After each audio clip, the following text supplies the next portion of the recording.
force with which two lives come together, sometimes for good, sometimes for evil.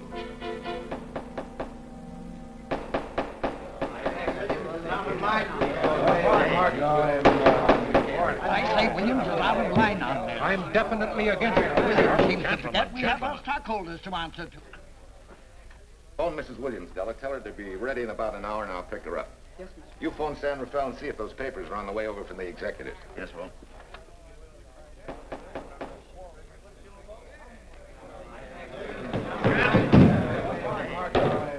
Well, Mr. Darcy, what's the score? 9-0? I'm afraid it is, Walt. If you think you can persuade them to change their minds, go right ahead. Gentlemen, I never interfere in stock issues, dividends, or anything else in your department. I must run my department with no interference. Either I know why and when I need more factory space, or you need another boy. And that's all right with me, too.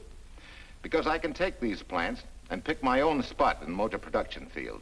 You won't have to worry so much about dividends. There won't be many. Hold on. I'm sure none of us want to lose Walt. Or our dividends. Why do you say we take another vote? Now, all in favor of buying the 3 new factories signify by saying aye. Aye. Aye. Aye. Aye. Aye. An unanimous vote. Congratulations, Walt. Congratulate the board. They're the winners. Williams, if these factories are so valuable that other companies would jump at the chance to get them, how do you know that you can buy them at the price you quoted us? How do I know? I bought them this morning. Good morning. Della, I was asked to rush this up for Mr. Williams. Get my wife, Della? Your maid said she'd gone to the dentist. I gave her the message. Oh, fine. Oh, this just came. Thank you. What about those papers? They're here. Burke's checking them now. Good.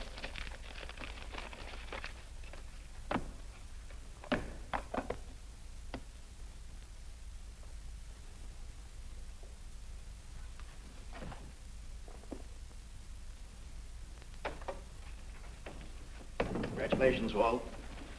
Take a look at Clause 4. Those provisions haven't been clarified yet. Oh, no? I wanted to leave for Tahoe right away. Get Judge Deering on the phone, will you? Never mind. I can get faster action if I run out to San Rafael myself and stick with him till they're right. Yeah? Mrs. Williams on 3. Oh, put the blueprints of that new diesel in, will you? I want Jackson to see him. Hi, Duchess. I'm afraid now we won't be able to leave till about 5 o'clock. What? You're not going with me, but I counted on it. But I thought as soon as Dr. Harris took care of whatever it was, I'd feel better. I don't. Stupid thing still aches, and I certainly wouldn't be a very desirable driving companion. No, seriously, darling, you run along and buy your little factories and hurry home. I'll send you back to the office. And cheat me out of my goodbye kiss? Not a chance. I've got to drive over to San Rafael. I'll stop on the way. Love me? Bye, dear.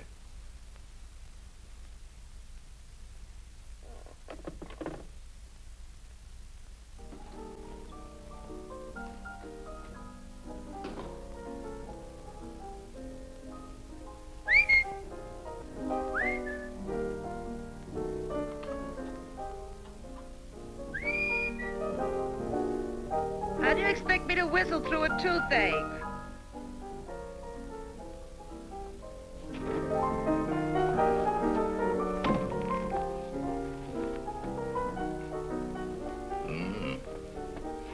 Nothing in the whole world smells as sweet as you do, Duchess. Certainly don't feel sweet. I was grouchy as an old bear. Well, old Doc Williams can give you something to fix that. Close your eyes. Relax a minute. Take a look at that and see if you don't feel better. Oh, Walt. Oh, darling, it's beautiful.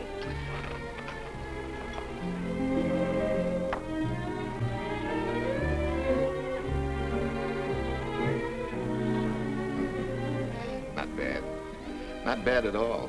You know, to quote my wife, I like monograms on things. It shows they belong to me, unquote. When did your wife say such a thing, Mr. Williams? About 6 years ago, when I married her. She gave me the first monogrammed shirts I ever owned. Those were the words on the card. I still have it. I certainly hope your board of directors never discovers what a softy you are. They won't, don't worry. I have only one vulnerable spot. What really happened this morning? All I got out of Della was that you stalked out of the office with blood in your eye and were back in no time with canary feathers in your mouth.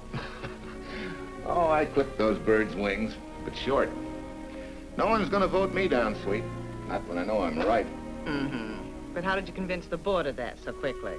With subtle hints and easy persuasion. Like this. Either I get what I want, or you get yourself another boy. And that's all right with me, too. Walter! What a clumsy ox. I'm sorry, Duchess.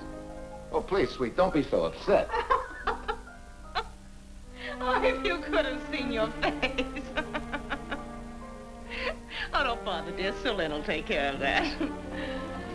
Not exactly a good prescription for nerves, huh? You know, you're wrong, Dr. Williams. The way I feel now, a good catnap will probably make a new woman out of me. And if it's not going to make you too late... Yes? Well, I'm sure that by 5 o'clock I'll... Swell. I'll run over to San Rafael, get things ironed out, and be back for you by 5. On the nose. Darling, wait. That's perfectly silly. I'll take a taxi cab and meet you in Sausalito. There's a drugstore on a corner opposite the square. I'll be there at 5 o'clock and we can go straight on up to Tahoe. That'll save you all that late afternoon traffic and all that time it'll take to come and pick me up. Smart woman, my wife. Thinks of everything. Where's your bag, honey? Oh, Sulin still has some things to press for me. Sure you don't mind taking a taxi? Very sure. Sweet dreams, Duchess. See you at 5. I better get going. Bye, honey.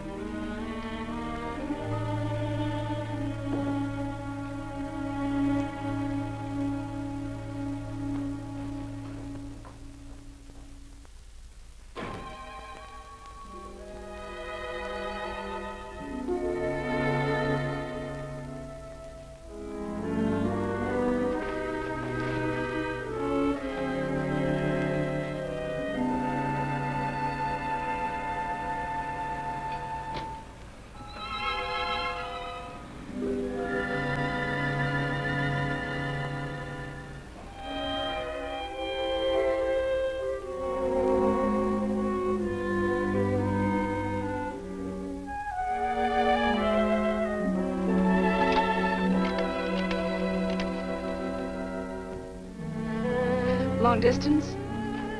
I want Berkeley 79721.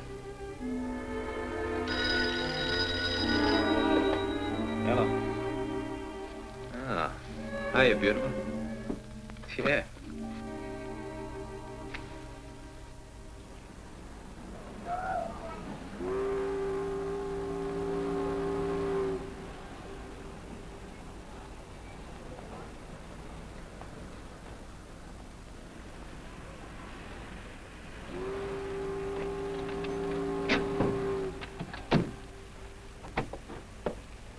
Here. Don't forget, turn this stuff over to a bellboy at the airport hotel in Oakland. Tell him to hold it for Jack Burns. Jack Burns, the airport hotel. That's right, I'll be checking in later. What do I owe you?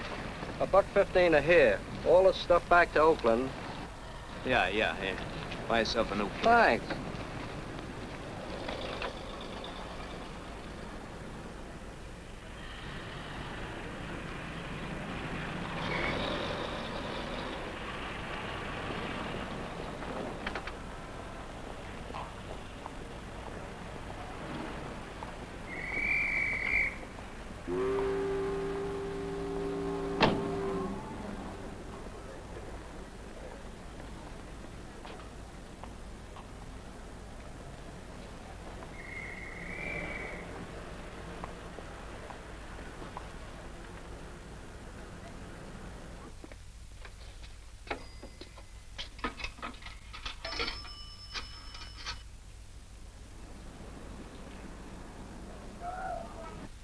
Hey, where's that new woman who was going to meet me? It's after 5 o'clock. Oh, gee, I was so sure you were going to be okay. Maybe you better get yourself another dentist, huh? Of course I understand, honey, of course. Just to prove it to you, I'm coming right on home. No, you really mustn't, darling. I'm going to be perfectly all right, really. And besides... Besides what? Well, I've done something you're not going to like. You remember Aunt Margaret back in Illinois? You mean the old gal in Evanston? I'm way ahead of you. How much? Well, it isn't money this time. It's another relative, her favorite nephew, Jim Torrance. All of a sudden, right out of the blue, just after you left, he telephoned me from Berkeley. Okay, Judge, I'll see him when I get back. Well, you don't understand, dear. You're going to see him right away. I'm what? Well, all he seemed to want was to be able to get back to Illinois, so I... So you buy him a ticket. That's easy. Well, it isn't. I offered to, but he got huffy and said he didn't want any handouts, and... Well, without thinking, I told him we'd pick him up and give him a lift as far as Denver. I won't say I'm getting exactly an even trade for you, but where do I find this guy? Well, he should be there right now. I told him to be on the lookout for a cream-colored roadster, just in case we failed to recognize one another after all these years. Oh, darling, you're such a lamb. You sure you forgive me? What do you think? Well, I better run along or Cousin Jim might get nervous. Take it easy, sweet, and miss me, will you? I do already. Don't drive fast. And please take care of yourself. Softy. Goodbye.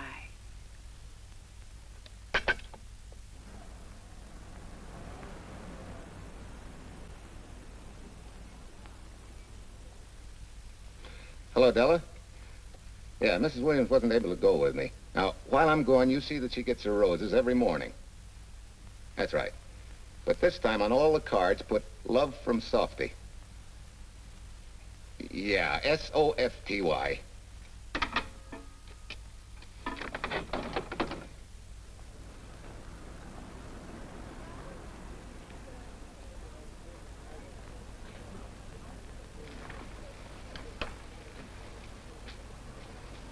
Hello. You must be Jim Torrance. Yeah, that's me. I'm Walt Williams. Hiya, Jim. Hi. Where's Irene? Oh, she's a little under the weather at the last minute. Worse luck. Oh, that's too bad. I was hoping I'd see her. Yeah, I'm disappointed, too. Where's your luggage? Oh, I'm wearing it. Less trouble that way.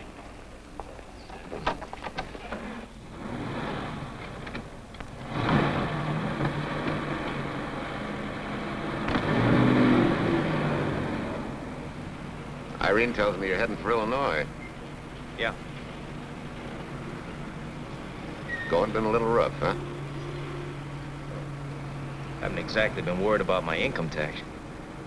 What's your line, Jim? Oh, guess I'm a better salesman than anything else. You know, I can give you a couple letters when you get back to Chicago. It might help you. It's fine. Little in with a top brass never hurts. What outfit were you with? Patton's Third Army. How was it? Rough.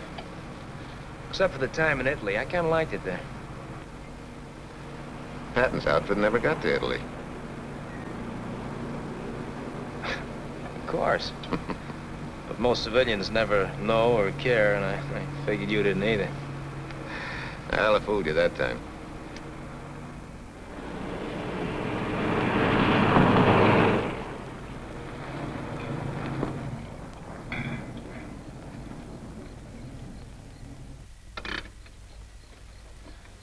Our last chance to chow for a while. How about it? No, thanks. I grabbed a hamburger while I was waiting for you. I can still taste the harness.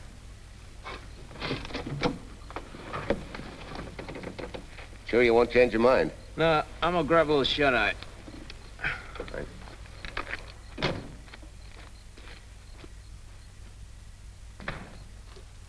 Chicken sandwich and a Coke. One chicken sandwich. Chicken sandwich coming up.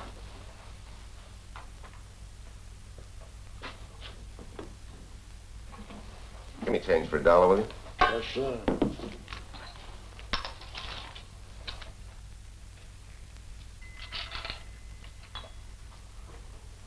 Thanks.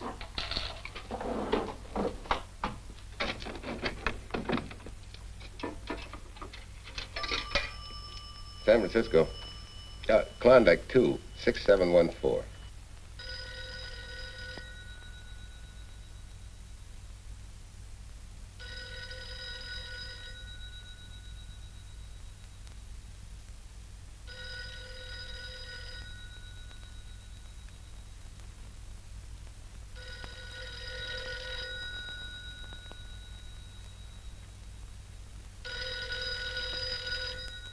Klondike 26714 does not answer. Oh. We'll try Sutter 1, 2599, please. Bayview Apartments. Oh, yes, Mr. Williams. No, your maid isn't there tonight, sir. Well, she said Mrs. Williams was taking something to make her sleep and wasn't to be disturbed. But perhaps... No, don't disturb her. Just leave a message that I won't forget about a certain problem. Mm-hmm. I think I have it, sir. You want her to forget all about a certain problem. Softy, is that S-O-F-T-Y, sir? Softy is going to take care of it thoroughly. Is that all? Yes, that's all. She'll understand. Be sure she gets it the first thing in the morning. Right.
Oh, hi. Yeah. It's been so long since I've been behind the wheel of anything but a Caterpillar or a Jeep, I had to find out what a real buggy feels like. Why don't you drive for a while? Oh, swell. Nothing would suit me better.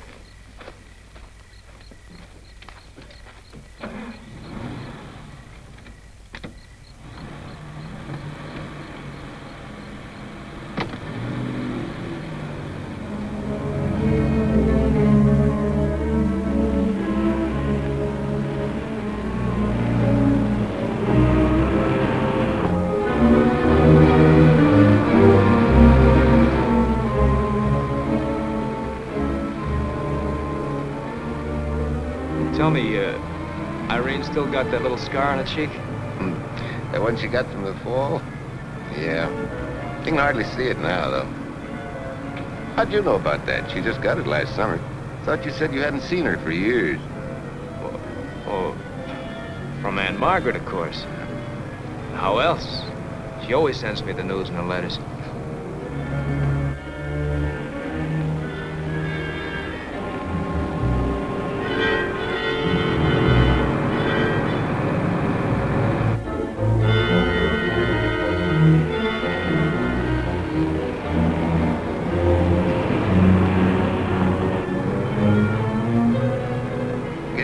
Margaret will be pretty happy to see you.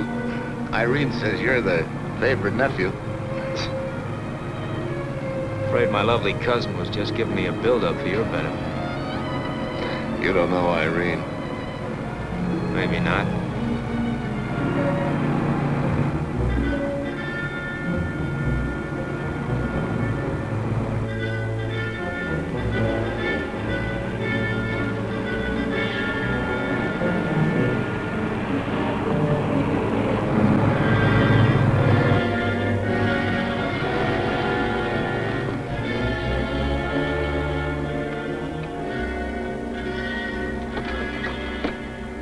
What's the matter? I think we got a flat.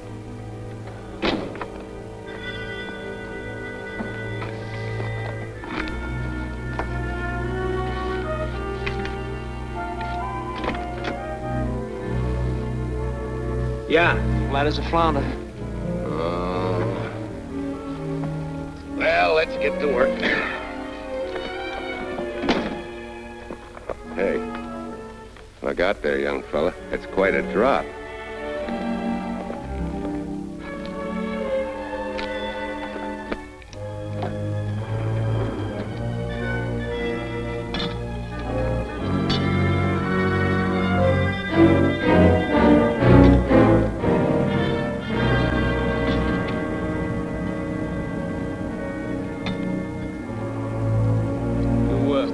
You got a flashlight? I think I have. Get the jack. I'll take a look.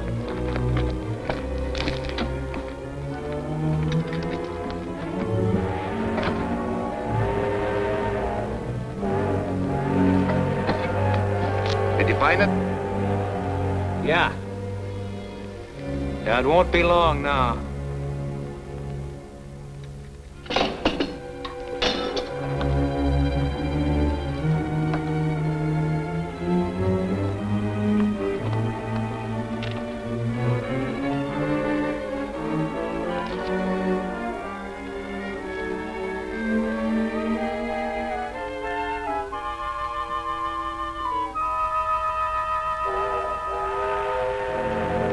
Come on, let's get going. Wait a minute. Did one of your cufflinks fall out? Huh? Oh, something dropped. I heard it fall right down there at your feet. Hmm. Well, he must have rolled under the car.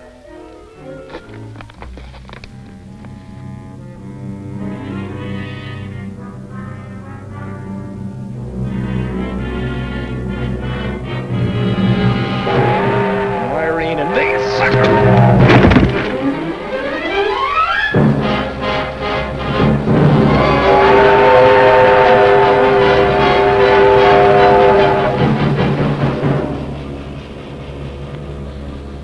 Hello?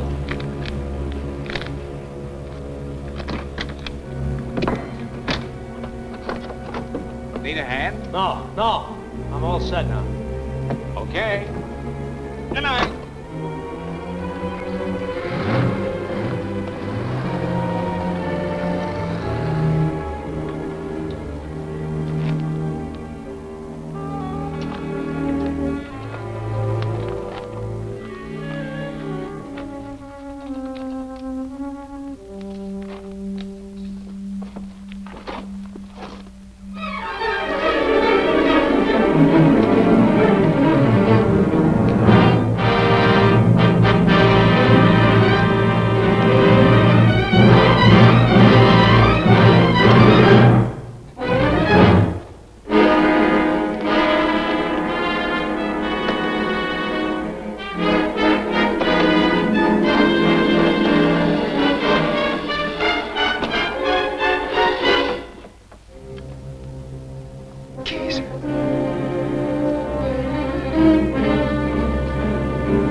Guy must be crazy.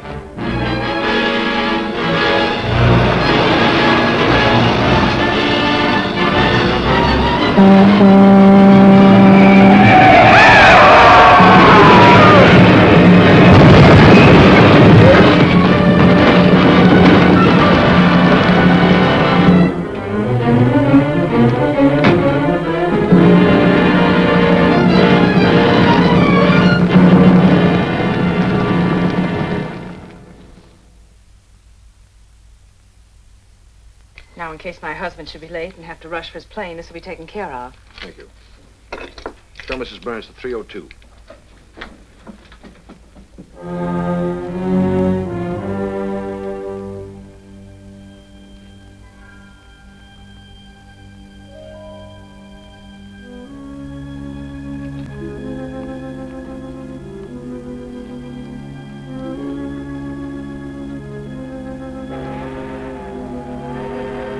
Irene and me, sucker.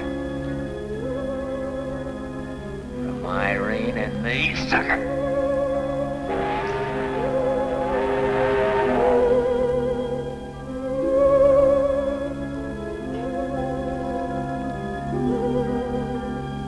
Take care of yourself. Softy. Softy.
Young lady, Excuse me. I want to see Mrs. Walter Williams. I'm sorry, sir, but she left orders not to be disturbed. I'm sorry, too. Lieutenant Quincy of the police department.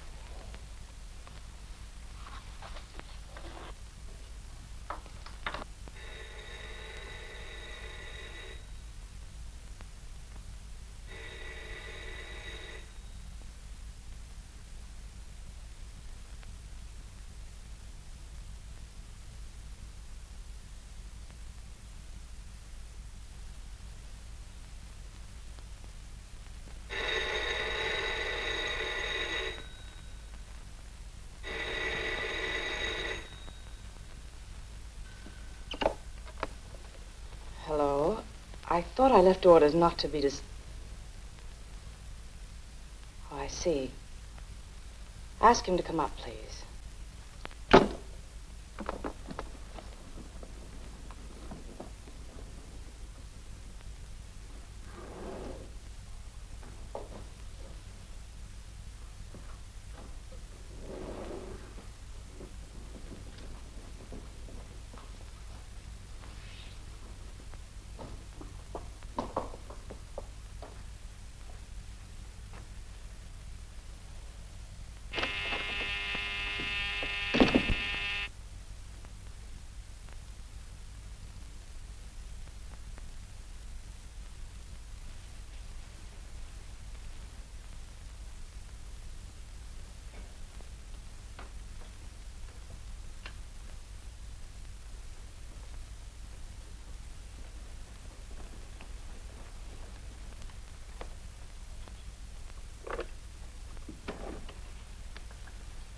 Yes?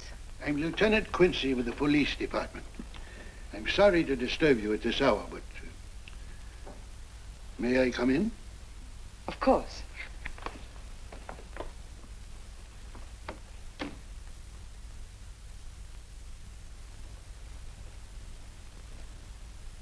Well, Lieutenant?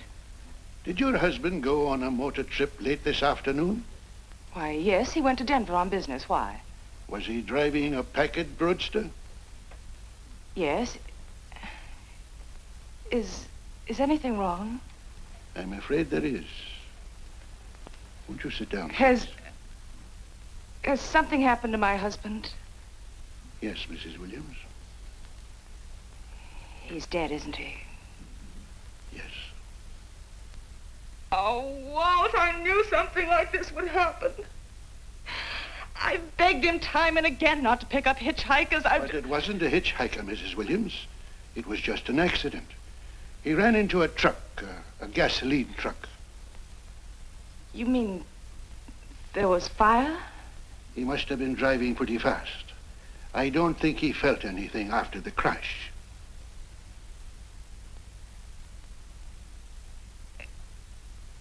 If there's nothing more you need me for, Lieutenant, I think I understand. And may I say you've taken this with a great deal of courage. Good night, Mrs. Williams.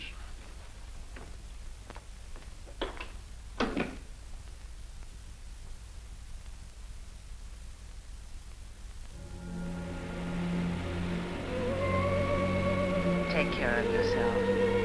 Softly. From Irene and me. Softly.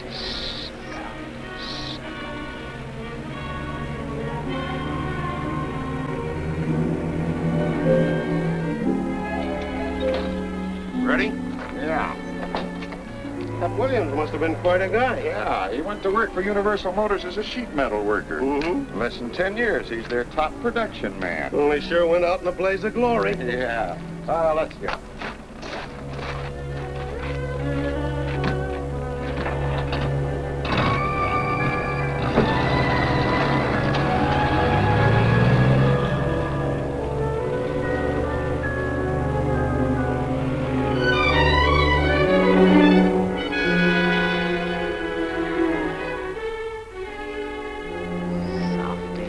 From Irene and me. Sucker. Sucker. Sucker.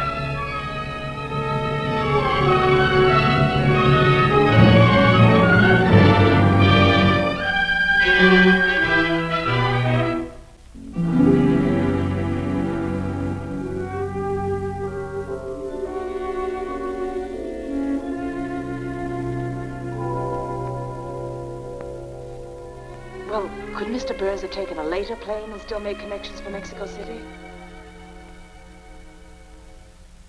I see. Thank you.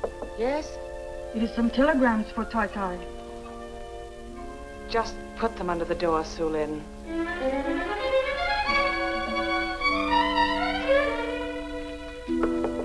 Please, Tai, a policeman Quincy most anxious to see you.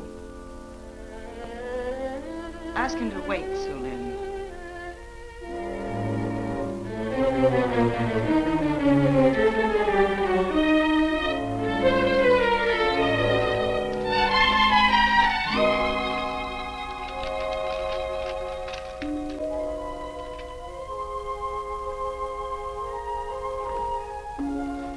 Mrs. Williams will see you presently. Will wait, please.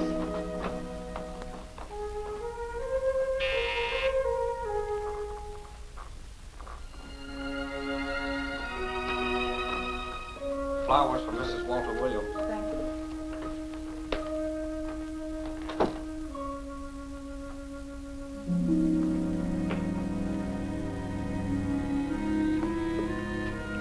Roses like Mr. Williams always sending when he's away. You seem to have been very fond of Mr. Williams. Sulin is honored to have served him 5 years, and he... I'm sorry to keep you waiting, Lieutenant. I wouldn't be disturbing you again if it wasn't necessary. And I would be keeping you but a moment. You're being very considerate. Won't you sit down?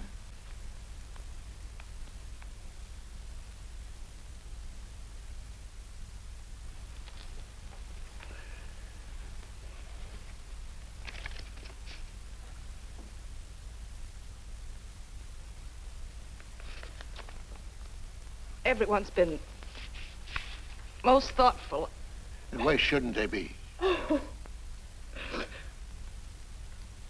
Forgive me. I'm all right now. What was it, Lieutenant? The state police would like to have some information.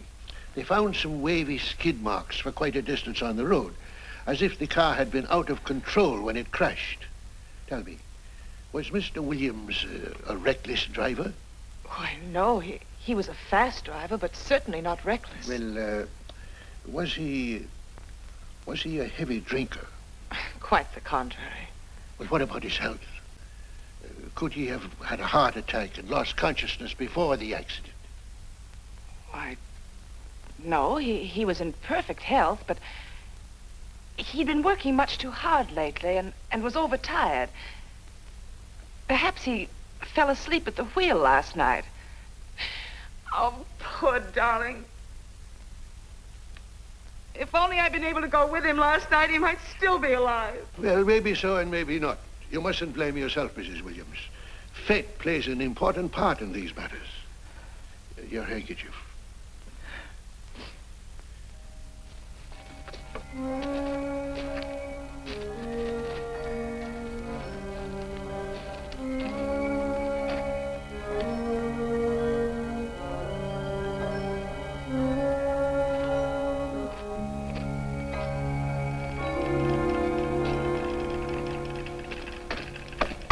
When's the next train to San Francisco? 10 a.m. tomorrow. You sure there isn't one sooner? No, I'm sorry.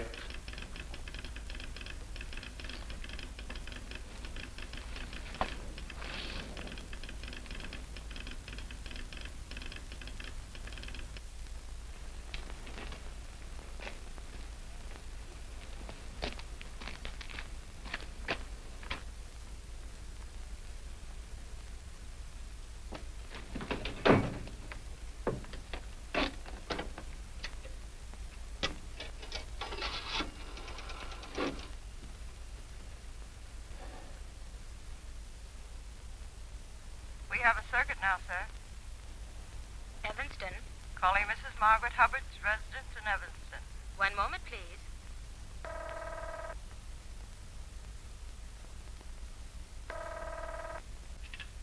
Hello? Mrs. Margaret Hubbard? Yes? Who's this? Long distance. I have a call from Mr. James Torrance. Who? Mr. James Torrance. He's her nephew, Jim Torrance. The call is for your nephew, Jim Torrance. I haven't any nephew, and I don't know any Jim Torrance. Sir, Mrs. Hubbard says she doesn't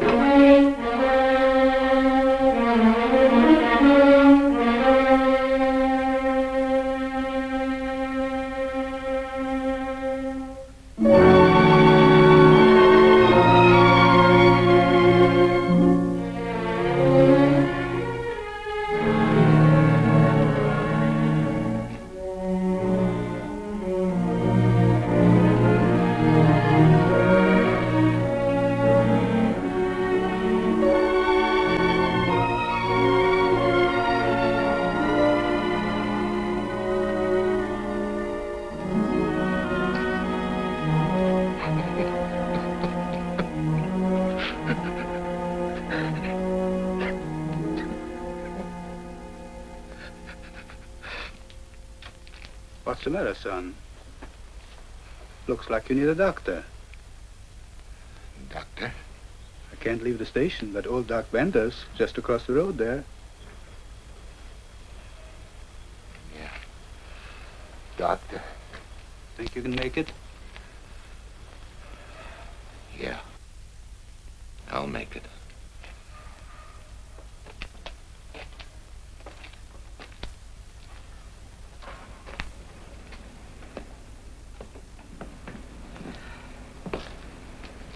Now take it easy, man. There's some concussion there. You've got to watch your step for a while. Yeah.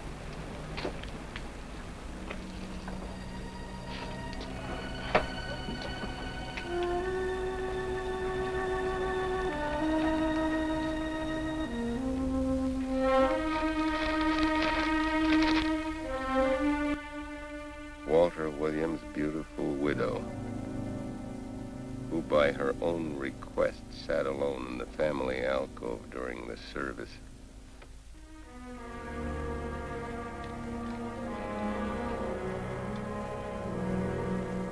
Smart. Someone might have caught her licking her chops.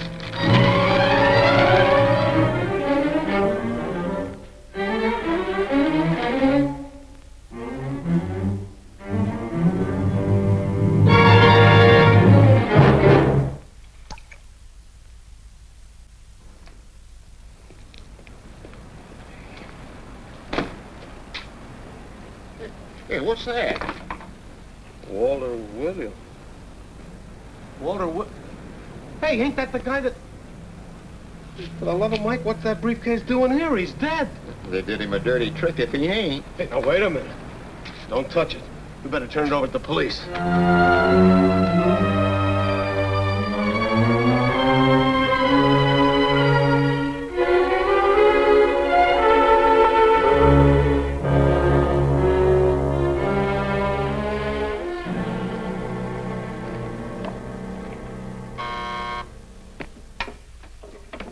Homicide, Captain Callahan.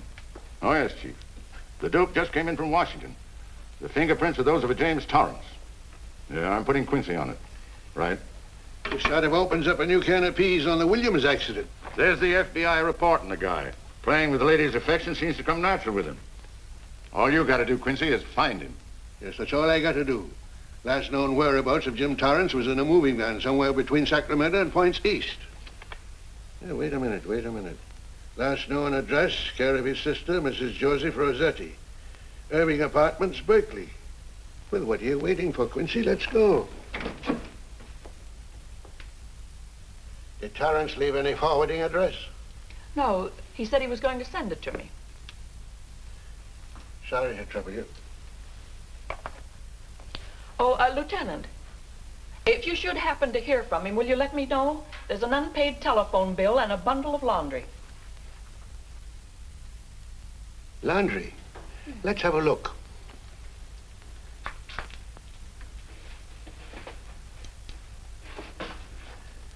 I may have to take this along with me. Not without a receipt, you don't.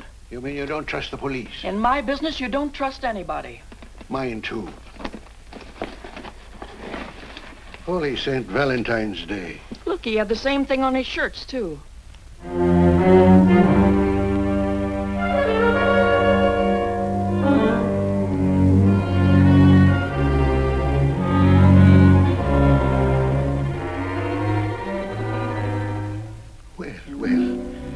Romance in your late tenant's life. Did you ever see the lady? You know, I never did. But I always knew when she'd been here, the wonderful perfume. I'll lay you 10 to 1 she's a rich widow. Could be. Wait, I'll get you his telephone bill. Pretty fancy stuff for a hitchhiker. Yeah, but he's a pretty fancy hitchhiker. According to the shirt maker, a certain lady in the town had these made special. And they're just like her husband's. Only his initials were WW. Sort of smells, don't it, Cal? Now take a look at this little item that was also found in the laundry. I for Irene and W for... Well, it could be for Williams, too, couldn't it? Yeah. Homicide, Callahan speaking. Hello? Oh, hello, Fitz. Hello. What news? Oh? Any luck? Both days, huh? Swell. Have it typed up and sign it. This report of Fritz will be a nice little topper for this pile. His checkup shows calls from Torrance's phone to Williams's private number, and a flock of them going the other way, including one on the 7th and several on the 8th. The 8th, in case you've forgotten, is the date of Walt Williams' accidental death. Well, that ought to be enough to get an indictment out of the grand jury. Go pick her up. I'd like to play a long shot first. It might give us 2 for 1. Well, take 'em one at a time. A bird in the hand is not going to lead us to its mate. I'd like to give the lady a little more rope. Well, Thanks. I thought you'd agree.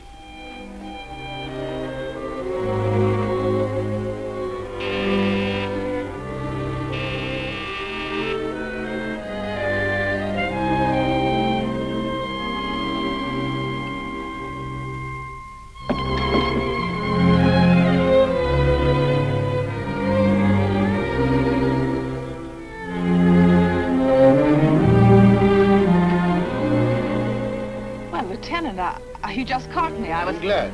I have some rather startling news I thought you should know before it hits the headlines. Come in.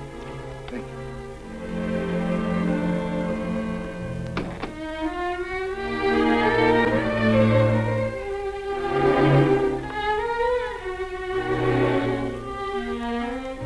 Sit down, won't you, Lieutenant? Thank you.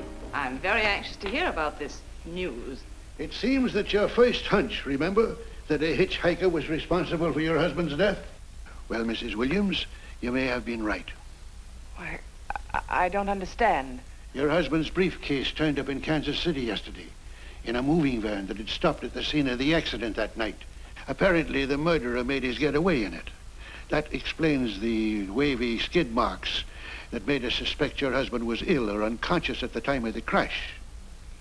Yes, I suppose it does. And by now, the man is probably out of the country and never will be found. Don't you worry, Mrs. Williams. There were fingerprints on that briefcase. And as soon as we get the FBI report from Washington, his identity will be known and his description sent out on police broadcast. Oh, we'll find him all right. But just now we are keeping things quiet so the murderer will feel safe until we are ready to close in on him. Yes, I can see the wisdom of that. Yes, I thought you would understand and cooperate. As soon as we know his name, it is possible that you might recognize it as someone with a motive. There's that possibility. You know I'll do everything I can to help. I'm sure of it. Now I'll run along. You'll hear from me. I'll let myself out. Don't bother. And don't worry. Good day.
$1.35.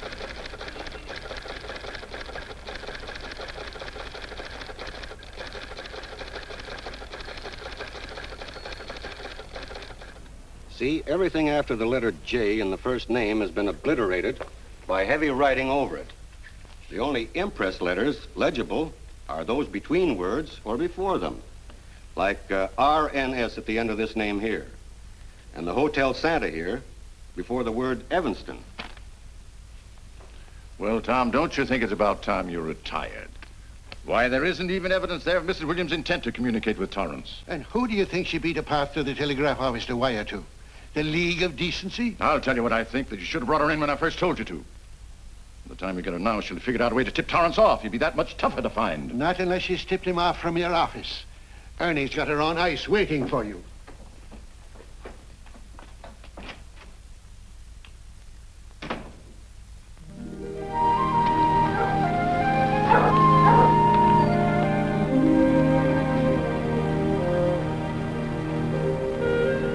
Pretty good, huh? Fastest growing little town in Idaho.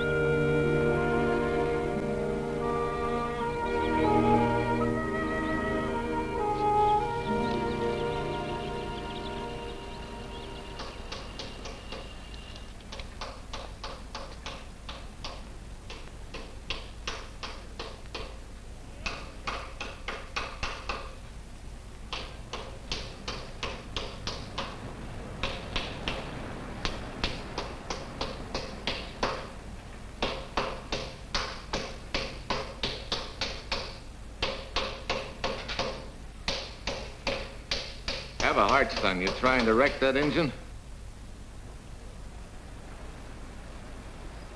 Oh. Sure. It's a hobby of mine. The way you're going at it, you can't miss.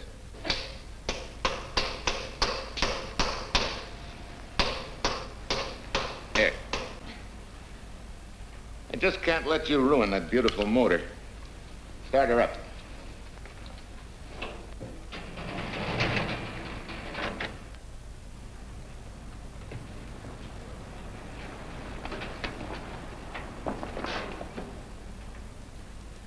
Okay, start her up.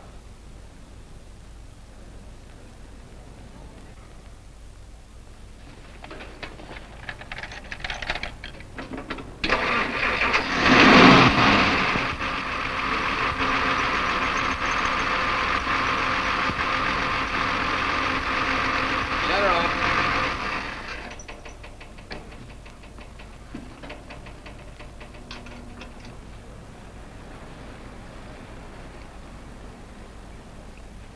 You're certainly not a mechanic by trade. Hands like that. Maybe it's a hobby of mine.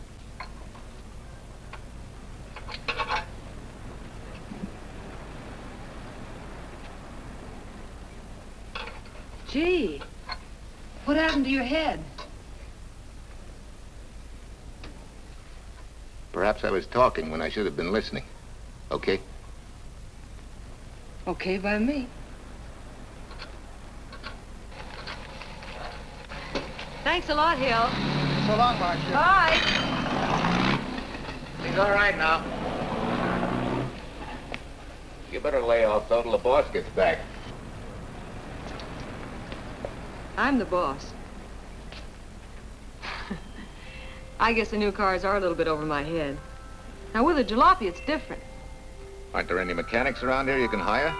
No, they all went over to the new factory in Mansville. I guess they got better wages. Tough break. Yeah. How much do I owe you?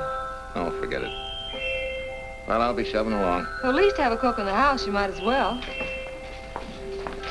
Marcia, can I use your phone a minute, please? Sure, help yourself, Uncle Ben. Never rains but what it pours. 650, please. Flat tire this morning. Now the danged engine stalled on me. Nice and cold. Wilson's garage?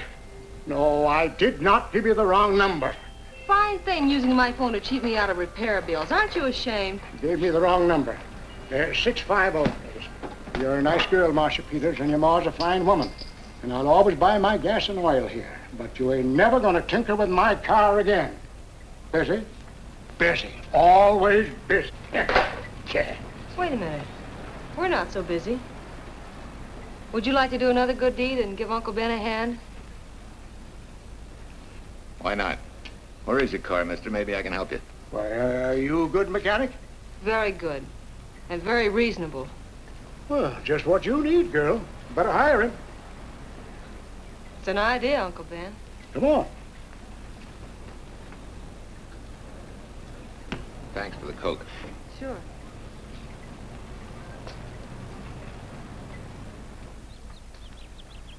Well, I got Uncle Ben fixed up all right. Nothing but a sticky carburetor valve. Bye. I hope he paid you. What for? It only took a minute. You're certainly not money conscious, stranger. There. This is no kind of work for a girl. Well, somebody has to do it if I want to stay in business. And I want to. Must be some business that you're better suited for. Couldn't you lease this place to somebody? Sure. I did while my husband was overseas. But when he was killed in Okinawa, well, we'd made a lot of plans for the future here. And I had a hunch he'd like it if I took over and tried to make a go of it. Takes more than a hunch to do that. I got along famously. Business has been fine until lately when the help got short. Could be again. I had a good mechanic. Yeah. You sure need one, all right. Well, for Pete's sake, say yes or no. Do you want the job or don't you? You mean you'd hire me without knowing anything about me? You can repair automobiles. What else do I need to know? Except your name. Well? Why not? Sure. I'll try it for a while till you get someone permanent. The name's Bill Walker. Okay, Bill, it's a deal. And maybe if business gets real good, you'll want to stay. Oh, don't count on it. Where does this go, on the rack? Yeah.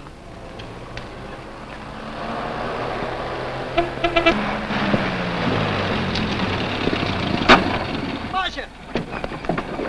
Marcia! It happened! It's a boy, 8.5 pounds. Pair of shoulders like a prize fighter. Well, congratulations, Papa. How's Jane? Ah, perfect. Everything's perfect. Gotta get down to the store and tell the gang. Almost forgot.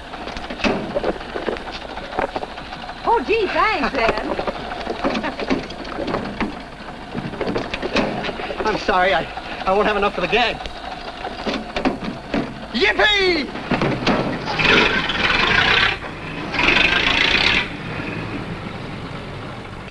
Thanks. Say, we haven't settled the matter of wages yet.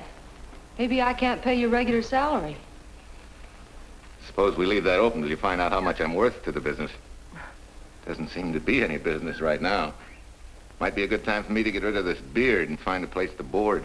We live right next door. I'll go ask Mom. She'll know of a place. Sort of a peaceful house. I noticed it this morning. Oh, gosh, I forgot. She's down helping Mrs. Wellesley with her canning. Mom finds homes for everything from stray cats... To stray mechanics? Well, you're not a stray anymore. I'll go phone. Pearl? 674, please. Hello, Miss Wessler. May I speak to Mother? Hi, Mom. I've got some good news for you. I hired a man for the station. Yeah. No. Nobody we know. He's from out of town. Needs to place a board. You got a good one up your sleeve? Okay. Says she has to meet you first to come home for supper. Huh? And you like apple or cherry pie? Cherry. Cherry it is, Mom. See you later. Now I gotta get rid of this. Hey, where's the nearest barber shop? The one and only, just up 2 blocks. Tell Judd you're working for me. When you get back, we'll close up and go home. Thanks.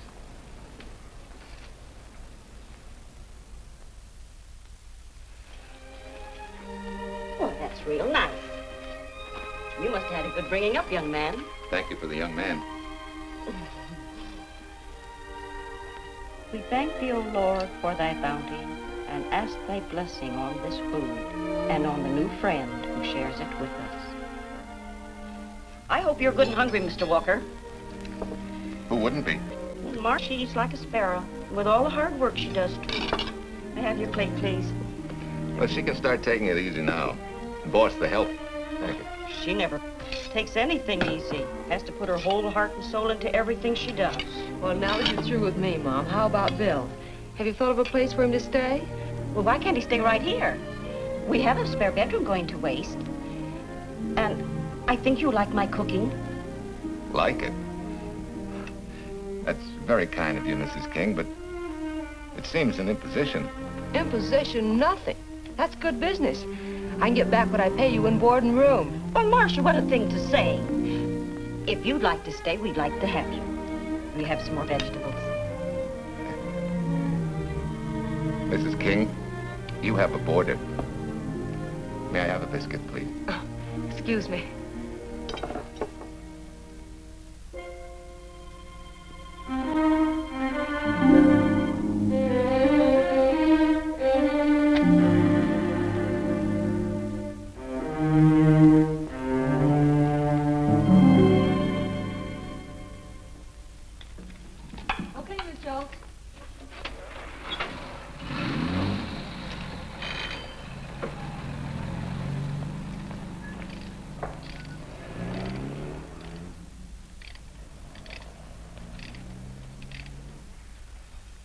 It's wonderful the way tools seem to come alive in your hands. You seem to sort of come alive, too. As though you got real pleasure out of working with them. I do. When you're doing a job with them, you can't think of anything else. Bill, if something's bothering you, why don't you get rid of it? What would you prescribe, doctor? Amputation. For that stupid chip on your shoulder.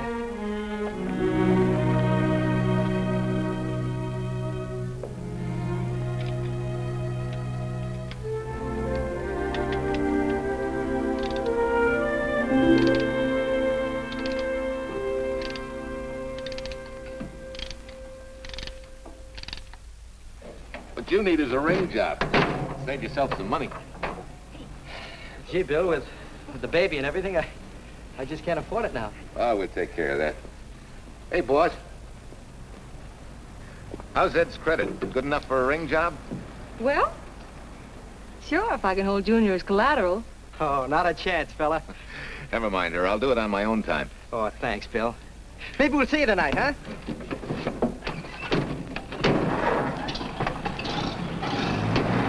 Some shoulders, huh? Yeah. Some father, huh? Bye, Marcia. Bye, Marcia. Bye.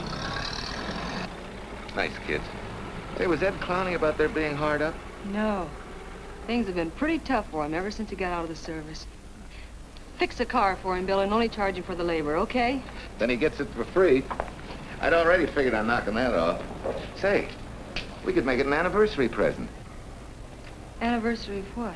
Junior's arrival, and mine, 3 months ago today. Time certainly flies. That was a lucky day when you came to MP service. Your work's been bringing in a lot of business. I'm glad of that. Hated to have fallen down on Mom and you. Say, look, boss, why don't we three celebrate tonight and go to the movies? Ed said he and Jane were going. Well, that lets Mom out. She'll be babysitting. I'd love to go, Bill. I haven't been in ages. Here's your opportunity. Go to work.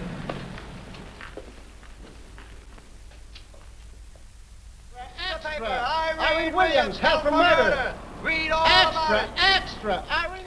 This is Sheila Graham with the latest news of the shocking Williams murder case. While beautiful Irene Williams is held for trial, charged with conspiring to kill her late husband, the police are searching for James Torrance, believed to be the lover of Mrs. Williams and her partner in the horrible murder of Walter Williams.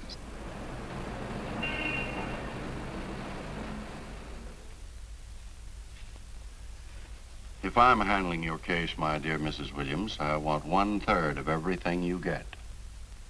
You're out of your mind. You don't realize what I'll get as Walt's widow. Perhaps you don't realize the spot you're in. Torrance's fingerprints were found not only on your husband's briefcase, but, in a manner of speaking, on your reputation as well. There's a detective named Quincy, a very smart cookie. He isn't exactly for you. Frankly, Mr. Warner, I'm beginning to wonder if my attorney is for me. Underestimating the enemy's ammunition would scarcely be wise. Now, if we can get to trial before Torrance is found, they'll never get a conviction. But... But what? If he shows up, we may have to fry him. Oh, no. Let's not cross that bridge until we have to. But if it comes to a choice, we're not going to burn, are we?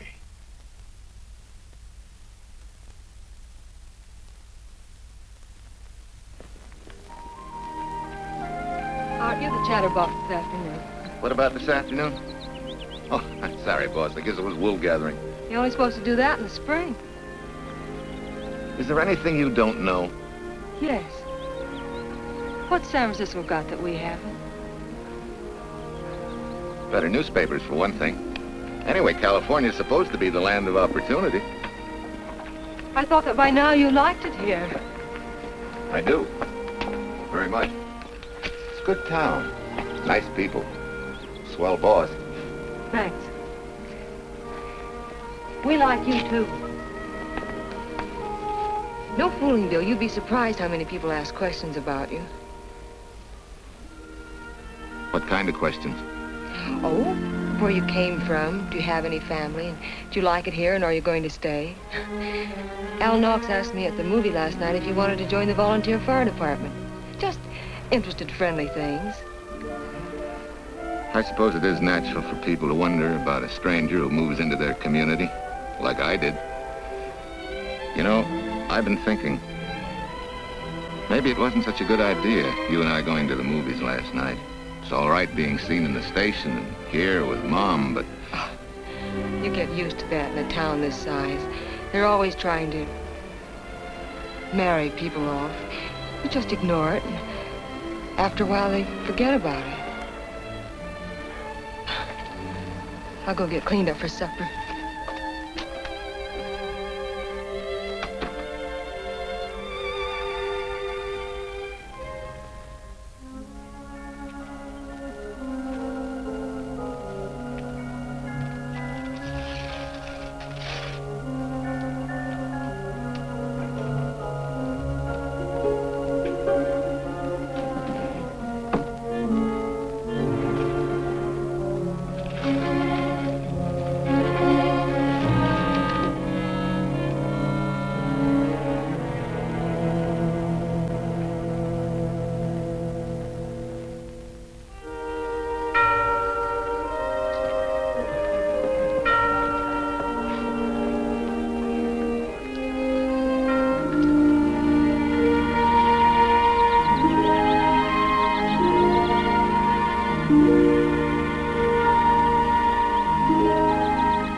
How many years this Sunday takes me back.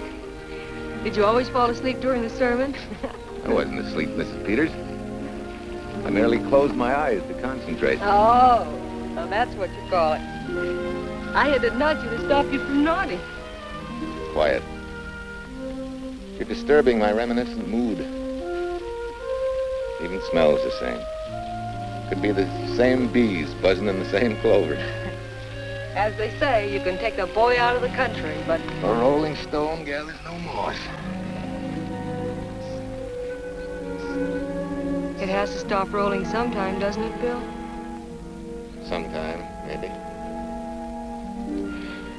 We grow a very becoming shade of moss here in Larkspur. Don't you think? You grow a lot of nice things here. Anyone in particular? You'll have to skip the answer to that one. Someone tore it out of the book. You're married, aren't you, Bill? Yep. That's right.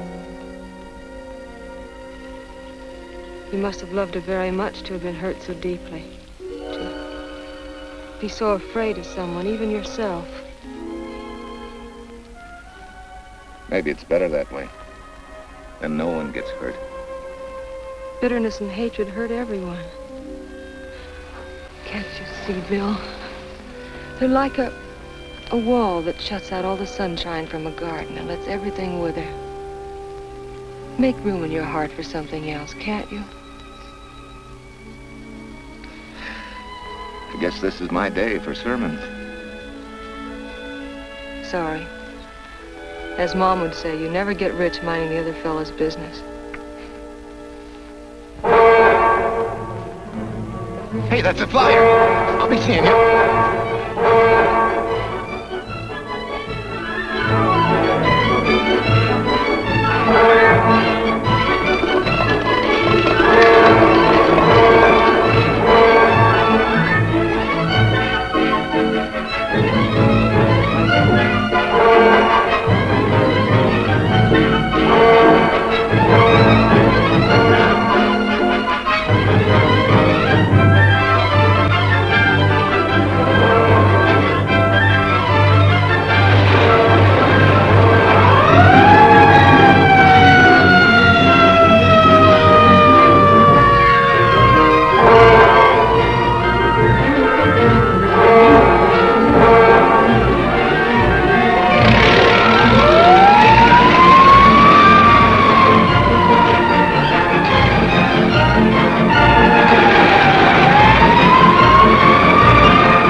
Wesley sent a couple of jars of peaches. Said you helped her can them. Oh, thank you. When I delivered the doc's car, he insisted that I have a bite with him. Where's the boss? Took a book back to the library for me. Huh? What a day. Hey, what's the idea? Are you darning my socks? Well, I thought a drawer full of holy ones isn't doing you much good. I found it when I put fresh papers in your bureau yesterday. You have a heap of things that need mending, haven't you, son? Does Marcia know? Do you think I'd tell her? This is your problem, Bill. Because I found out about it doesn't give me the right to tell anyone else, not even Marcia. When you trust folks, you trust them, and you give them a chance to work out things the way that seems right to them. How can one little woman be so big? Don't forget, it's a lot easier to be tolerant and understanding at 50 than it is at 25. Yeah, Ma. I'm going next door for a while. Grandma Thompson's ill.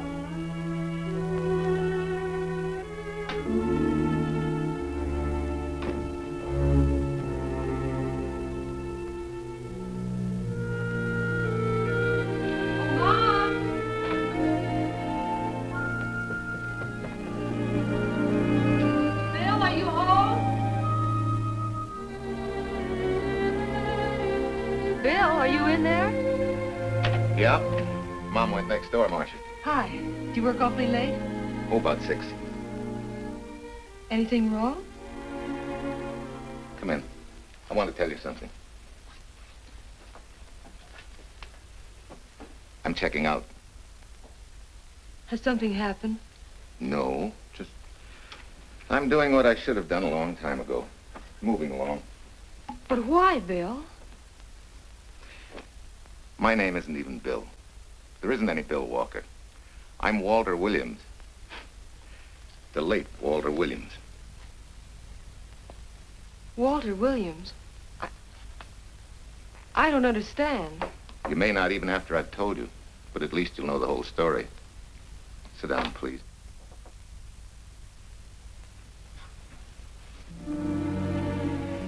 Finally, Larkspur. And you. From there on, you know.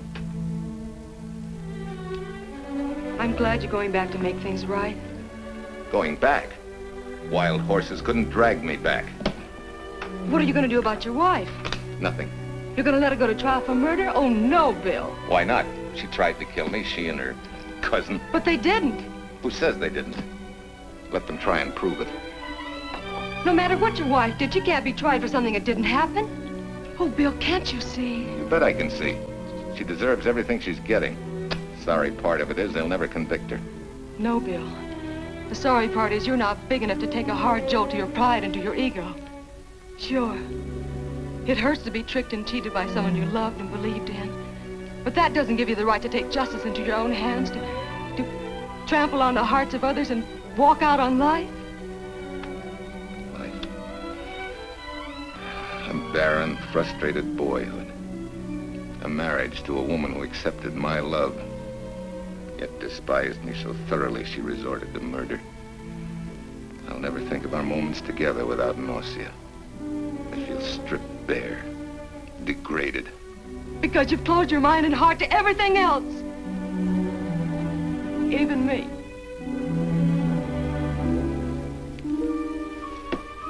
Oh, Bill, please. Don't destroy the one chance we have for happiness. We haven't got a chance. Doing the right thing never works out. I know. In this world, you turn the other cheek and you get hit with a lug wrench. Forget me, boss. Try and forgive me.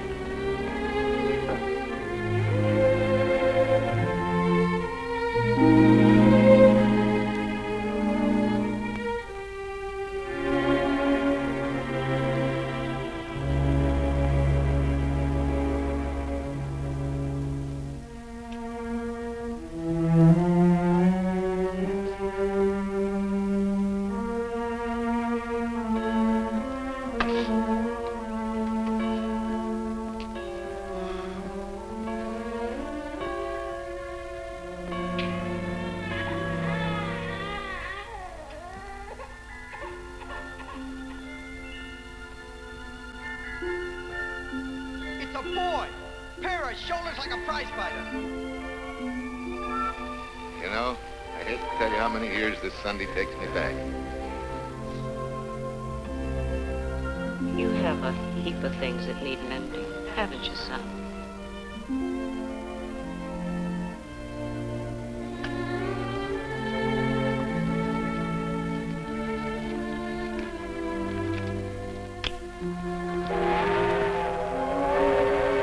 Take care of yourself.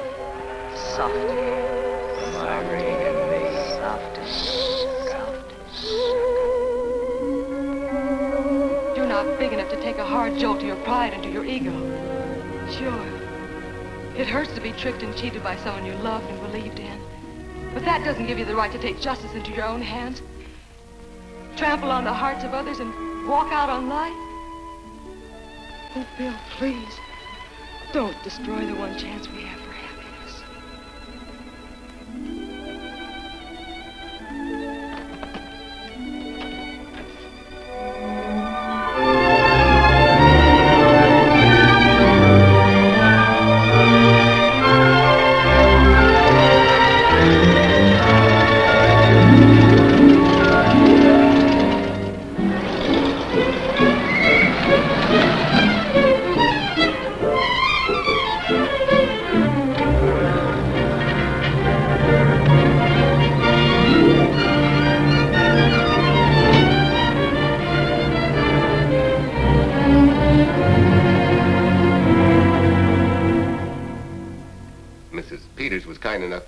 To substantiate at least the Larkspur portion of what I've told you.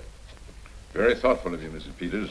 Mr. Williams, when you read in the newspaper that the hitchhiker who attacked you had been, well, a close friend of your wife's for some time, it must have been a great shock to you. I didn't come here to discuss my emotional reactions, Lieutenant. If you need me for anything further, Captain, my office will know where to reach me. Let's go, Marshal. Just a minute, Mr. Williams. We'll need your signed statement for the grand jury when we ask for your wife's release. It won't take long to be typed. Yeah. All right.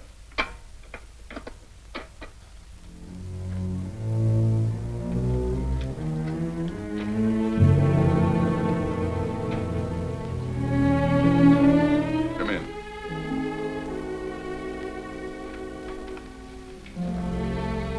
Sit down. Mrs. Williams, We have news for you. Really? I can scarcely wait.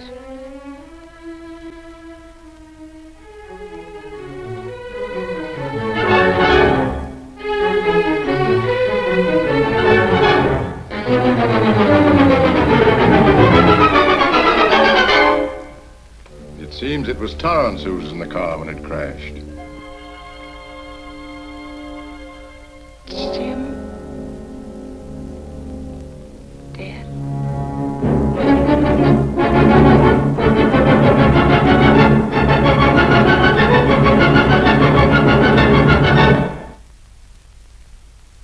You did it. You killed him. No. He tried to kill me. Thought he had. And he ran into the truck. It was an accident. An accident? You wait all these months to tell this story. You let me rot in this filthy jail. Wait a minute. You let everybody believe you're dead. Pretty convenient, wasn't it? A dead man can't be tried for murder. Mr. Williams, perhaps your wife would understand better if you would explain to her about the amnesia. Amnesia? Oh, don't tell me you believe he had amnesia. Where's he been all this time, just wandering around in a daze? Tells us he's been in Larkspur, a little town in Idaho, working as a mechanic in a service station. Run by Mrs. Peters here.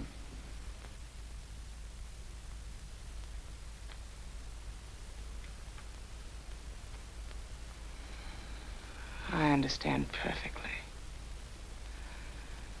Now that my chance for happiness is dead, I suppose you'll demand the divorce I begged you to give me so that I could marry Jim. That's fantastic.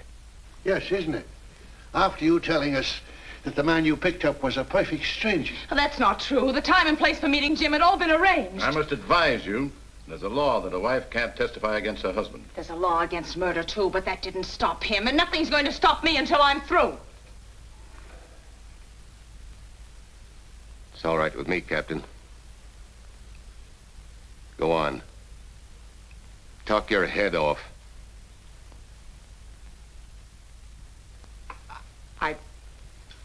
I was to have gone with him to Denver. He insisted on it, although I was quite ill. Several hours before we were to leave, he came home. There was a violent scene. He threatened to kill me unless I agreed to give up Jim. And I wish he had. This is incredible. Not one word that she has said is true. Then you have nothing to worry about. Mrs. Williams, was there a witness to the threats you mentioned? No. Unless the maid overheard. She was in the apartment. In fact, she picked up the pieces of the vase that he threw at me. Where's she now? I don't know. She left me suddenly after all this began. Please, could the questions wait? I feel rather ill.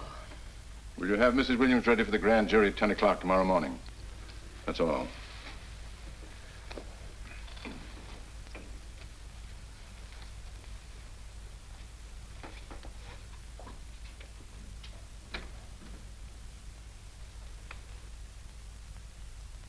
We're going to hold you too, Williams. On what charge? Suspicion of murder. But he's not guilty of any of these things. Then it should be easy for him to prove it. Take it down and book him. That fiction of Mrs. Williams must have been very convincing. No, we just couldn't buy that yarn you tried to sell us. Let's go.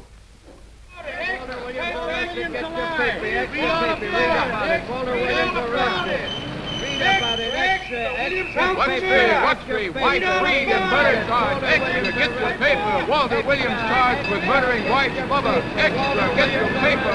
Irene Williams goes free. Husband held. Extra, get your paper. Wife freed and murder charge. Walter Williams charged with murdering wife's mother. And Daly's going to cover Williams' office. Okay, boys, hop to it. I want all I can get by 10 a.m. tomorrow for the grand jury. Okay, Chief. Oh, Tom, don't miss a bit. Dig up everything you can on Williams and the Peters dame. You sort of believed Irene Williams' story, didn't you, Van? She made better sense than he did. Well, sure, she's a better liar than he is. Don't forget, I went all through her grieving widowhood with her. She's a bad customer. Well, that's for the grand jury to decide, and Williams insisted on letting her talk. So it's his funeral. Funeral, all right. Especially with that yarn he told. But murder's out of character for him. There's a few pieces missing somewhere. There might be in Idaho, if it's not too much out of character for you to get going. You're going to miss me, Cal, when I retire next year. Maybe I'll join Private Eye and solve your cases for you.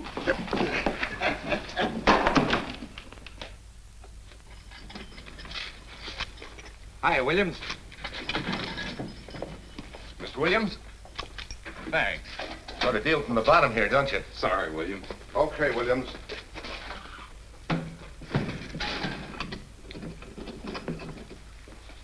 Well, not very good news, judging from your faces.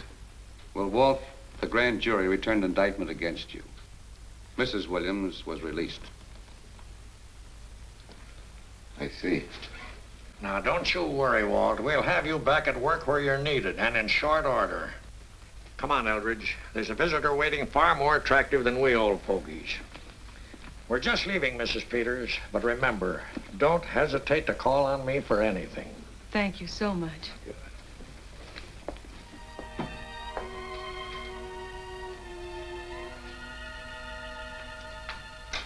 Hi, boss. Bill, what have I done to you? If it weren't for me, you wouldn't be here. If it weren't for you, I wouldn't be. I came back here because I wanted to believe in the things you do. I still do, no matter what happens. Will you do something for me? Go back home, where I know you'll be taken care of. Not a chance. You'll have to think up a better reason than that to get rid of me. I'm a big girl now. I've just been to Larkspur, Williams, where I found these newspaper clippings.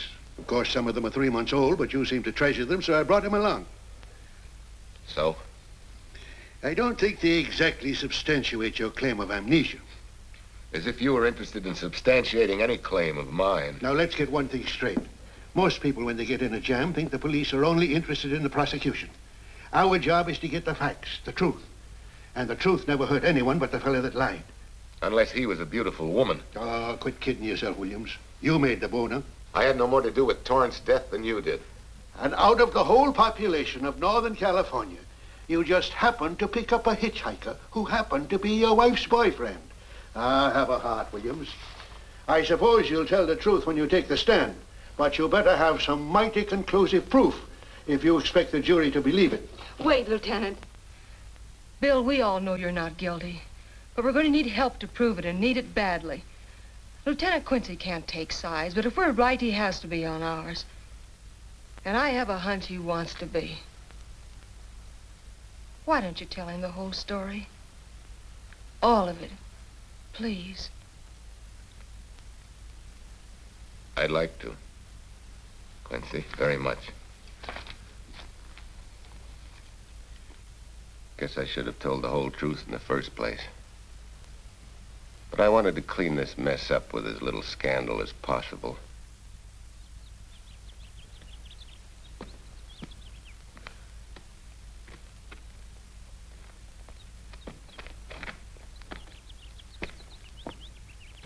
Well?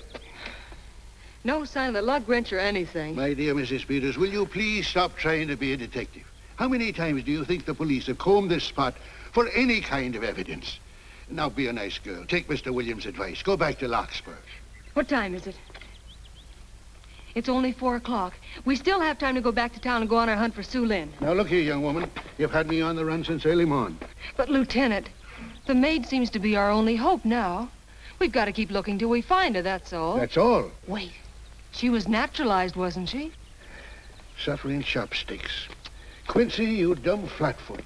This Sue, what's her name, was Chinese born. If her port of entry was San Francisco, there'd still be a file on her, photo and all. Let's go. Back to town. Immigration.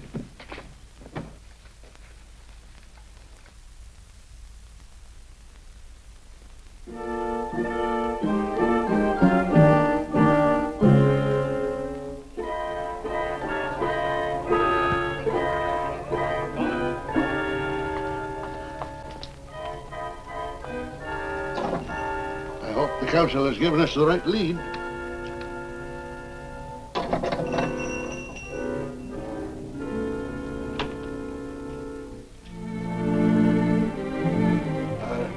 Are you Arsing?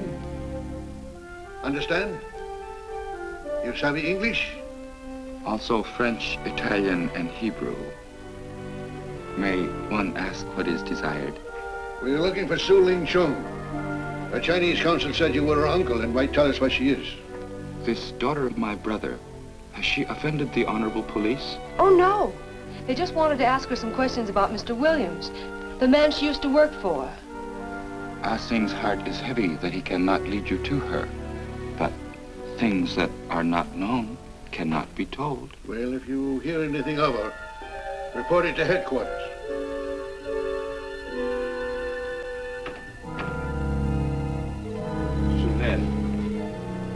Untruth is not good for soul, and not wisdom when told to policemen. Better for the soul to be kind than to be wise. Sulin must keep silence to help in this matter.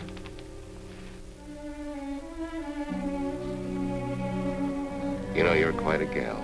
In case I haven't told you lately. You're just too easily pleased, that's all. There must be a way out. Why can't we find it? Oh, buck up, boys. Tomorrow's another day. Yesterday you go to trial. Oh, Bill, I'm afraid. And the state intends to prove, beyond any reasonable doubt, that the defendant, Walter Williams, did, with malice aforethought, kill the deceased James Torrance, whom he knew to be his wife's lover.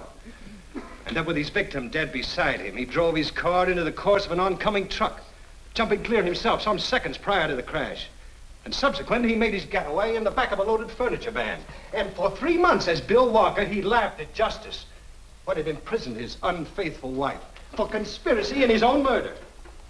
But then he decided that being dead cramped his style. He thought he could eat his cake and have it too. So he returned, most anxious to explain his long absence and to right the dreadful mistake that had imprisoned his wife for 3 months.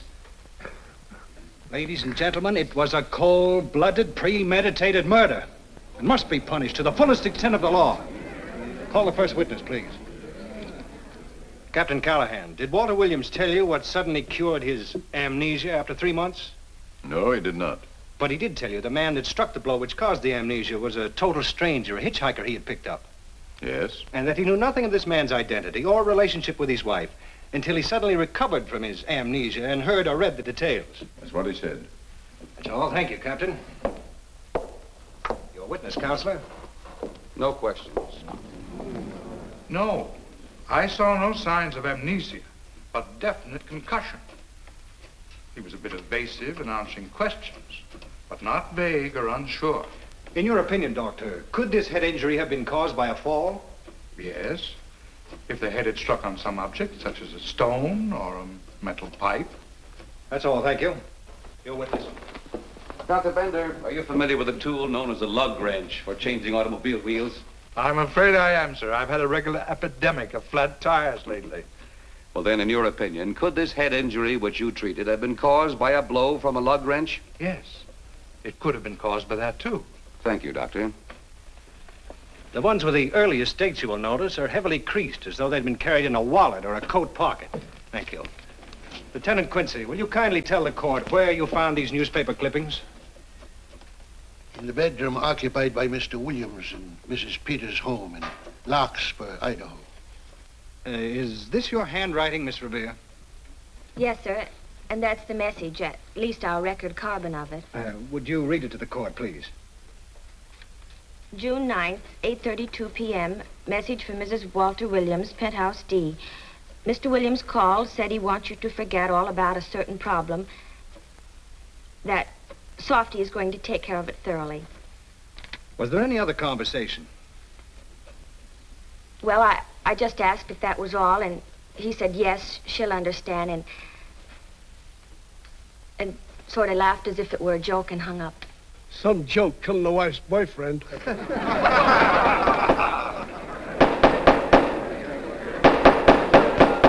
is the state versus Walter Williams. All the rounds so far have gone to the prosecution, and it was a grim-faced Williams who was returned to his cell this afternoon. What the score will be after he takes the stand is anybody's guess, but he's going to need some lucky punches to get a decision. And though Torrance struck with intent to kill, after telling you this is from Irene and me, sucker, you still telephoned Illinois to find out if there was a Cousin Jim. You are hard to convince, aren't you, Mr. Williams? Is it so incredible that a man should fight against believing such a thing about his wife? Oh, that is very touching. From a husband who planned a trip on which he intended to destroy his wife and did kill her lover. That's a lie. Your Honor, I object to the conclusions drawn by the prosecutor and move that it be stricken from the records. But, Your Honor, there is a corpus delicti, remember? Who was your wife's lover. Objection sustained. There's also her own story, which in front of witnesses you insisted she tell. And then we have your own two different stories from your own lips. One featuring a perfectly strange hitchhiker, the second an equally strange Cousin Jim, without a questionable substantiation for either bit of fiction.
Me, don't you? I was here with Lieutenant Quincy from the police department. I just followed Sulin up the stairs. I saw her come in here. You must be mistaken. I'm not mistaken. She's here. I must see her. Ah, Sing, don't you understand? It's to save a man from prison, even from death. I will send her to you.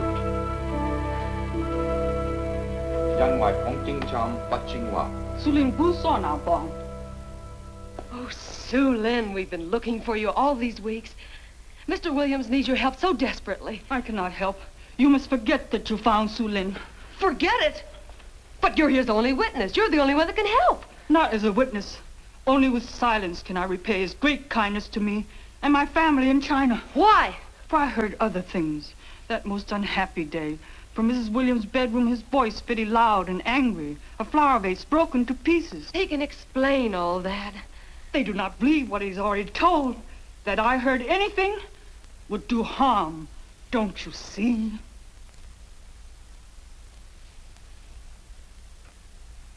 Yes. Much sorrow comes from women who know not honor and truth. And Mrs. Williams, she's not true even to that Torrance man. What made you say that? That night when he was killed. Her sickness was but wall of falsehood, behind which she could go secretly to a meeting place. You mean she went out that night? Sulin, are you sure? Yes, because next morning in her bedroom I found street shoes that had been worn. Her coat on the closet floor with the sleeves turned inside out as though removed hurriedly. And in one pocket, a door key to some hotel. So, Lynn, that's it. Proof that she and Torrance had planned to meet that night after he killed Mr. Williams. What hotel was it? Oh, I don't remember. The key. What did you do with it? Returned to coat pocket. Come on. We'll get to Lieutenant Quincy. He'll know what to do. And pray, Sue Lynn, every step of the way.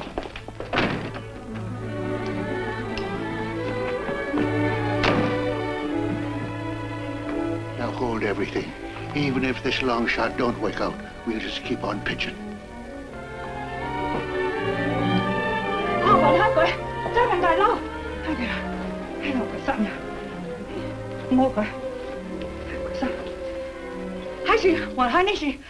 Here it is, yes. Room 302, Airport Hotel, Oakland. Maybe we got our miracle. A special little Chinese one. It is to hope that Sue Lynn was of small help to Mr. Williams. Oh, Sue Lynn. Come on, Copper. Next stop, Oakland. A certain little lady's hotel rendezvous. I was on night duty then, all right, but I sure don't remember a looker like this. Quite a dish, eh? A little too highly seasoned for my digestion, thanks. Lieutenant, just found a couple of cars for room 302 on June 9th.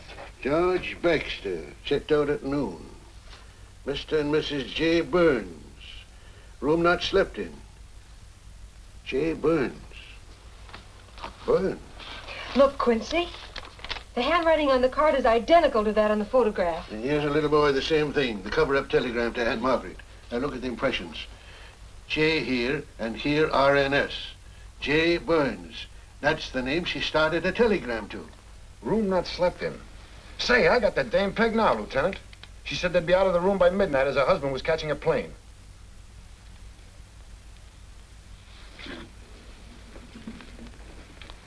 But Quincy... Reservation for Sam Andrews. Yes, sir. This ties it all up, doesn't it? Yeah, like a greased pig. What do you mean? We've got the evidence now, the proof. Of what? Sue Lynn's theory that Irene was playing the field? This evidence only proves that she came here to keep a date with a man named Burns. We can't even prove that he didn't keep the date. But you know he didn't. There wasn't any Burns. It was only a name that she and Torrance used. Fine. If you can prove that, Williams will be free. But none of this will prove it. Sorry, Copper, but we are just up another blind alley. Willie? Yes, sir. There's a couple of sample cases from Mr. Sam Andrews. Came up from the station this morning. Take them to Parlor B right away. Sure thing, sir.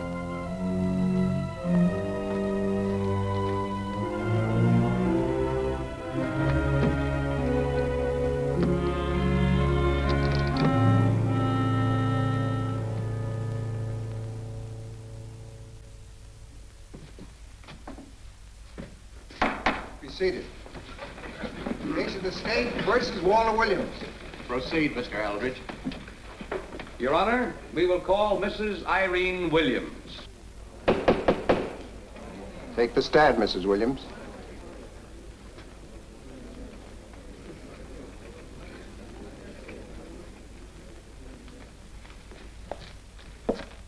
Raise your right hand. You solemnly swear the testimony you're about to give in this cause to be the truth, the whole truth, and nothing but the truth, so help you God? I do. Hey, what cooks? The defense calling her? Mr. Eldridge, what's the purpose in calling this witness? Merely for purpose of identifying handwriting. Now, Mrs. Williams, this photograph of you. Was stolen from my apartment. So, according to the inscription, to Walt, my adoring and adored husband, Irene, this belongs to Mr. Williams. This is your handwriting, isn't it? Of course. I'm touched that he should have wanted it so badly. And this telegram, addressed to Mrs. Margaret Hubbard. Is that also your handwriting? It is.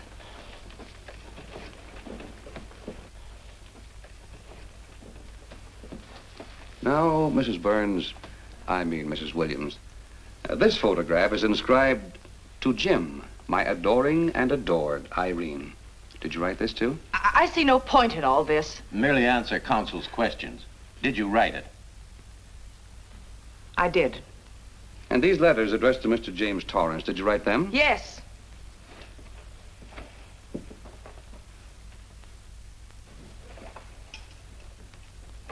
And this monogrammed garment, A gift from you to Mr. Torrance? Why must I be tortured again by all this? I never made any secret of my love for Jim Torrance. That's why he's dead. Your love for Jim Torrance. Yet on the very night he was killed, you had a rendezvous with a man named Burns, didn't you? I don't know what you're talking about. I don't know any man named Burns. I was at home that night, very ill. Oh, yes, the sleeping pills. Well, you must walk in your sleep then, for you spent at least part of that night at the airport hotel in Oakland, where you registered for Mr. and Mrs. J. Burns. Don't waste the court's time trying to deny it. This is the registration card that you signed at 9:20 p.m. And there's the room clerk who assigned you to room 302. And this, Mrs. Williams, is the key to room 302, which you very carelessly left in the pocket of a coat which was found in your closet yesterday. All right, I was there. Now you're satisfied. Not quite. This J. Burns, Mrs. Williams, was his first name Jack? Yes. Have you been in contact with him lately? No. How long since you've seen or heard from this Jack Burns? Well, I don't know. I don't remember. You bet she doesn't remember, because there isn't any Jack Burns, and there never was. That was an alias for Jim Torrance. And it was Torrance who was to have met you that night, after your charming little plot to kill your husband had been duly executed. It's not true. It's not true. I have bad news for you, Mrs. Williams. I can prove it's true. These pajamas, these letters, this picture, all of which you identified for the court, were found in this suitcase, which is full of the clothes and personal belongings of Mr. James Torrance. And the suitcase was found in the baggage room of the airport hotel, where it's been held since June 9th. And it says on this tag, in large print, hold for Jack Burns. That is all, Mrs. Williams. Just a moment, Mrs. Williams. Your Honor, in view of the evidence presented, we now ask for a dismissal of the state's case against Walter Williams. And we intend to charge Irene Williams with conspiracy to commit murder against her husband, Walter Williams. Oh, no.